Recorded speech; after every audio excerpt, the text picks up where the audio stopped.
Ouais. On est arrivé à Lyon.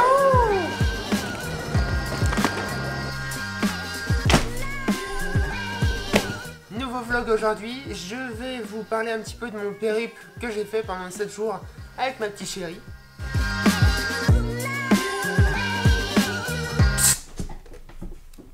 Fais chier ce chat. Pour ce voyage, on a réservé un hôtel à 15 minutes d'Héraclion. Ça nous a coûté 850 € pour une semaine avec avion, nourriture et boisson. Mais on n'y est pas resté longtemps. Nous, ce qu'on aime bien faire, c'est quand même se balader, découvrir un maximum de choses. Et c'est exactement ce qu'on a fait. Attends, il y a le chat qui fait n'importe quoi.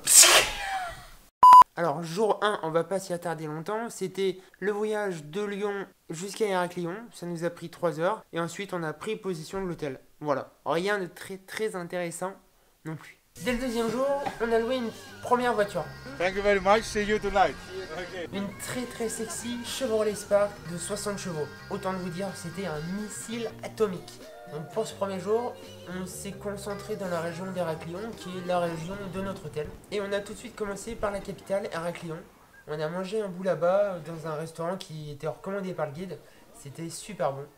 C'était le Pesquessi. C'est super mignon, hein. C'est beau, hein. On a quand même mangé pour 15 € par personne, en se faisant péter le bide. C'était tellement bon. Ensuite, direction les plages de Comos.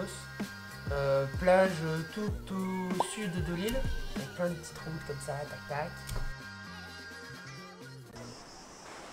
On va se mettre sur le seul endroit de la plage où il y a de l'ombre.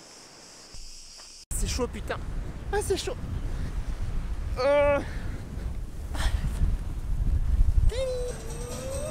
On est bien là. Parfait.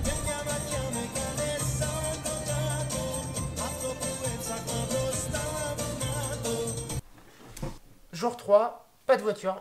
Cette journée-là, on a préféré une excursion organisée par l'hôtel parce que c'était moins cher. Il y avait le transfert depuis l'hôtel jusqu'au port et surtout, il y avait un guide français sur place. On est donc allé à Santorin, c'est une vraie carte postale. Donc l'île est située à 2 heures de ferry d'Héraclion. On est arrivé à 11 h et période estivale oblige, on était avec beaucoup de touristes. Et j'ai même eu la chance de jouer un peu de guitare avec un local. Ça, c'était marrant.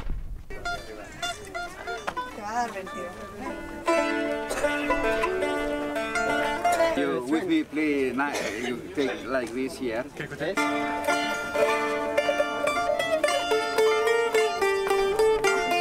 On a donc visité 2 villes sur 14.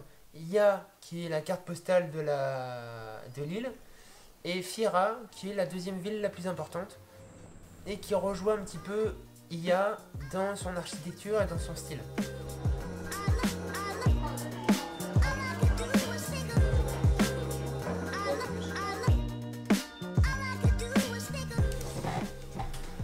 Jour 4, cette journée, on est allé du côté de l'est de l'île, vers Spinalonga, et on a surtout pris une nouvelle voiture. Les amis, pour aujourd'hui, on a pris un cabriolet. On s'est fait plaisir.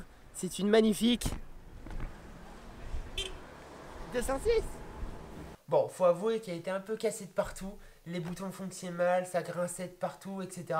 Mais qu'est-ce qu'on a rigolé. Franchement, je recommande parce que rouler les cheveux au vent et s'éclater comme ça, c'est bien. Pour la modique somme de... Je crois que c'est 170 € pour 4 jours. 120 chevaux quand même. Ça change de la bouse de la dernière fois. Donc on est parti assez tôt pour visiter l'île de Spinalonga. Spinalonga, c'est une minuscule petite île avec une forteresse tout autour. Malheureusement, on s'est tous les deux chopé une grosse indigestion, ce qui a gâché un petit peu le plaisir. On a juste mangé un bout dans un restaurant local et on est reparti tellement on était KO. Jour 5, nouvelle journée. On a pris la route direction le plateau de La City. La 206 de Kéké. Voilà. Allez, hop. C'est parti. Sur l'ascension, on a trouvé un petit coin sympa avec plein de moulins à vent. Donc on s'arrête un petit peu.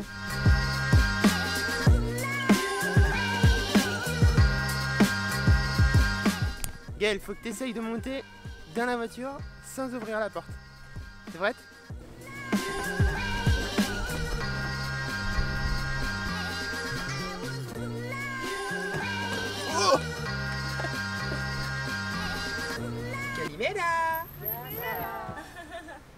Une fois arrivé sur place, donc c'est le plateau de la City.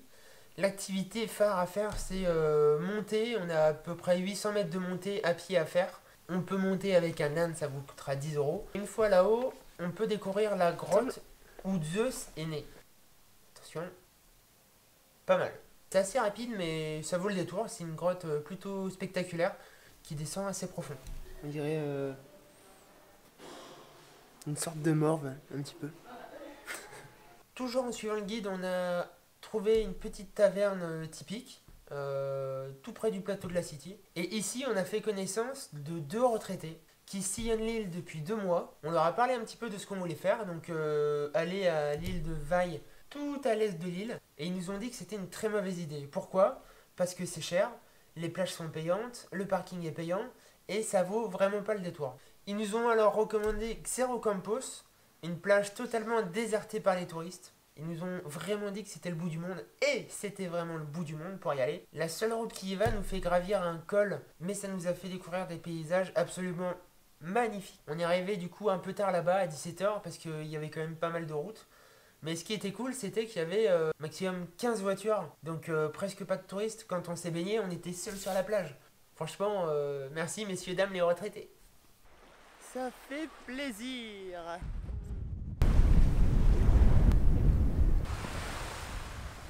Pour rentrer, vu qu'il était un peu tard, on s'est arrêté à Agios Nikolaos, qui est une petite ville branchée et portuaire. Donc on a bu un coup et on a trouvé un super restaurant. Et là, on a mangé dans un jardin suspendu. On a commandé un burger, on a eu 2 burgers énormes. Donc je vous recommande cette adresse. Ça s'appelle, putain je trouve pas, Kazarolakia Bl.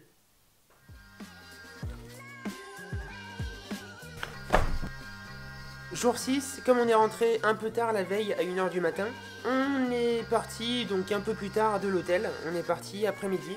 Ça s'appelle comment le truc? Hein? Cornas? Ici on est au lac de Cornas, donc un lac qui se trouve à peu près à 40-50 km de Rétimnon.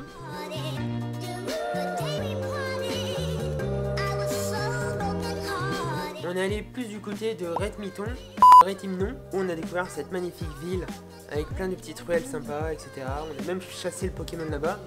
Et encore une fois, on a trouvé un super resto où on a mangé local et on s'est fait plaisir.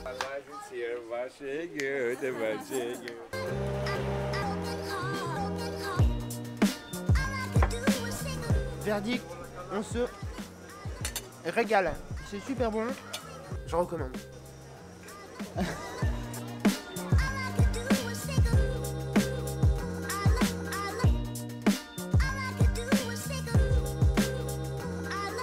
Enfin, dernier jour, on s'est fait plaisir, on a taillé la route, on est parti assez tôt, on est allé tout à l'ouest de l'île cette fois-ci, pour découvrir l'une des plus belles plages, si ce n'est la plus belle, Balos. Donc déjà pour y aller, il faut compter 2h30, 3h. Et surtout quand on arrive là-bas, on a une petite route tout en cailloux, qui fait 8 km de long, et qui nous permet de monter tout en haut de la montagne, pour redescendre ensuite à pied sur ce petit lagon. La récompense les amis, la récompense. C'est ouf.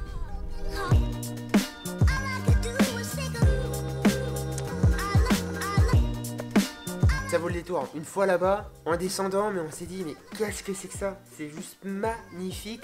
C'est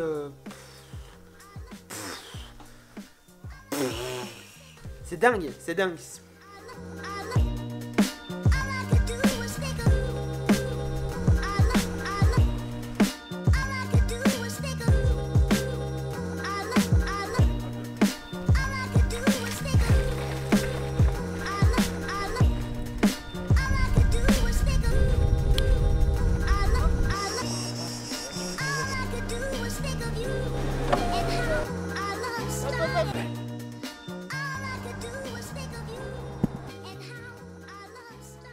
Et voilà, donc le séjour en Crète est terminé. On a passé 7 jours vraiment fantastiques.